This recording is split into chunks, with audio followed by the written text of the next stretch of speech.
नमस्कार। आज उसी कड़ी में मैं फिर से आप लोगों के सामने दोबारा आया हूँ और आज मेरा जो टॉपिक है वो रूमेटिक हार्ट डिजीज़ है। रूमेटिक हार्ट डिजीज़ ये बहुत ही कॉमन सी डिजीज़ होती है हृदय की, जो ज़्यादातर लो सोशियो इकोनॉमिक स्टेटस के लोगों में होती है, यानी जो लोग बिलो पॉवर्टी लाइन होते हैं, जो बहुत गरीब होते हैं, जिनका खान पान सही नहीं होता, माल नरिश्ड होते हैं, ठीक है, ऐसे लोगों में ये बीमारी होती है। इस बीमारी में होता क्या है, इसको आम ज़बान में लोग बोलते हैं कि हृदय के वाल्व में सिकुड़न आ गई है या वाल्व में छेद हो जाना बोलते हैं। तो हम लोगों की ज़बान में इसमें होता क्या है, मेडिकल साइंस में जिसको जैसे कार्डियोलॉजिस्ट की परिभाषा में इसमें होता क्या है कि जो हृदय के वाल्व होते हैं, जिसको हम लोग माइट्रल वाल्व बोलते हैं, उसमें दीमक की तरह एक कीटाणु होता है जिसको हम लोग कहते हैं बीटा स्ट्रेप्टोकोकस हेमोलाइटिकस। ये वाल्व जो होता है ये समवेयर अराउंड, इसके अंदर देखिए, ये वाल्व देखा जा सकता है अगर आप इसको देखें कायदे से, तो इसके अंदर ये वाल्व होता है कोरोनरी साइनस के पास। मैं दिखाना चाह रहा हूँ इसको आपको। तो इसमें होता क्या है कि ये जो कीटाणु होते हैं, जिसको हम लोग बीटा स्ट्रेप्टोकोकस हेमोलाइटिकस बोलते हैं, ये कीटाणु करते क्या हैं कि ये बॉडी में कई जगहों पे बैठ जाते हैं जाके। जैसे आप हृदय के वाल्व में बैठते हैं, ये टाउनसिल्स पे बैठते हैं और ये गुर्दे पे बैठते हैं। तो ये जहाँ जहाँ पे बैठते हैं वहाँ वहाँ पे ये डिजीजेस करते हैं। तो आज मेरा टॉपिक क्योंकि रूमेटिक हार्ट डिजीज़ है, तो मैं अपने टॉपिक पे ही रहना चाहता हूँ और इस बीमारी के बारे में मैं आपको बताना चाहता हूँ। तो इसमें होता क्या है कि उसको वाल्व को ये चाटते रहते हैं दीमक की तरह, और चाटते चाटते चाटते इसमें क्या होता है कि इसके छेद बड़े हो जाते हैं, या तो छेद जो है ये सक्रिय हो जाते हैं, सिकुड़न आ जाती है इनके अंदर।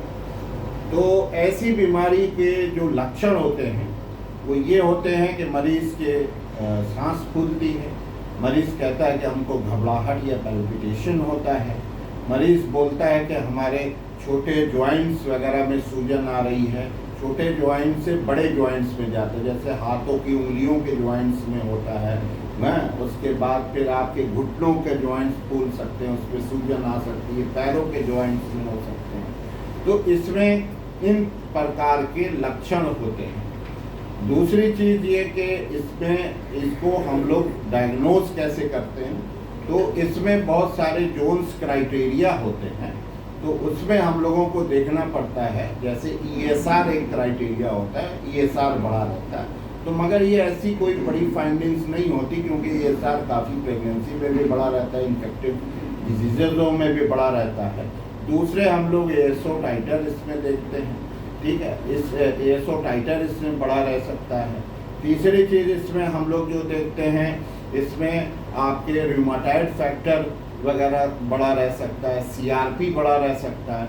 तो इसमें 2 मेजर 1 माइनर क्राइटेरिया देखते हैं, और जो हम लोग ईको के ज़रिए देखते हैं, वो ईको के ज़रिए हम लोग देखते हैं कि माइट्रल वाल्व में वो एस्ट्रॉफ नोडल्स वगैरह है कि नहीं है, जो कि ईको के द्वारा बहुत ही खास तरीके से देखा जाता है। तो इसमें जो मैनेजमेंट हम लोग करते हैं, मैनेजमेंट का क्राइटेरिया ये होता है कि इसमें हम लोग ये देखते हैं कि वाल्व की क्या पोजीशन है और कितना हद तक डैमेज हुआ है, तो उसी हिसाब से देखते हैं। और दूसरी चीज़ इसमें आपको जो मैंने बताया कि 2 मेजर 1 माइनर क्राइटेरिया हम लोग देखते हैं। स्किन में सबक्यूटेनियस नोडल्स भी इसमें हो जाते हैं, जॉइंट्स में सूजन आ जाती है, जॉइंट्स में पेन होता है, ASO टाइटर देखते हैं, ESR देखते हैं, CRP देखते हैं, रूमेटॉइड फैक्टर देखते हैं।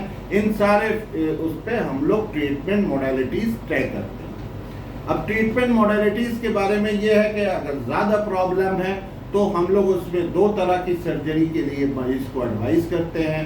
पहली सर्जरी जो सिकुड़न हो जाती है उसमें हम लोग बैलूनिंग वगैरह कर देते हैं, और दूसरी सर्जरी जिसमें वाल्व एकदम से ज़्यादा डैमेज हो चुका है तो उसमें हम लोग माइट्रल वाल्व रिप्लेसमेंट सर्जरी के बारे में एडवाइस करते हैं। अगर ज़्यादा प्रॉब्लम नहीं होती तो हम लोग इसमें पेनिड्योर इंजेक्शन 12 लाख यूनिट का आफ्टर स्किन टेस्ट हम लोग 21-21 दिन पे मरीज को लगाते हैं, जिससे जो रूमेटिक जो चेंजेस हैं वो काफ़ी कम हो जाते हैं और मरीज़ के जो सिम्टम्स हैं उसमें रिलीफ होने लगता है।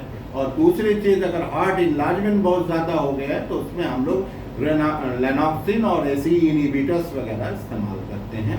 और ये रही आपकी पूरी कंप्लीट जानकारी रूमेटिक हार्ट डिजीज़ के बारे में। अब हम लोग फिर इसी तरह से एक नई डिजीज़ को लेके आप लोगों से फिर रूबरू होंगे। तब तक के लिए धन्यवाद, बहुत बहुत शुक्रिया। जय हिंद, जय भारत।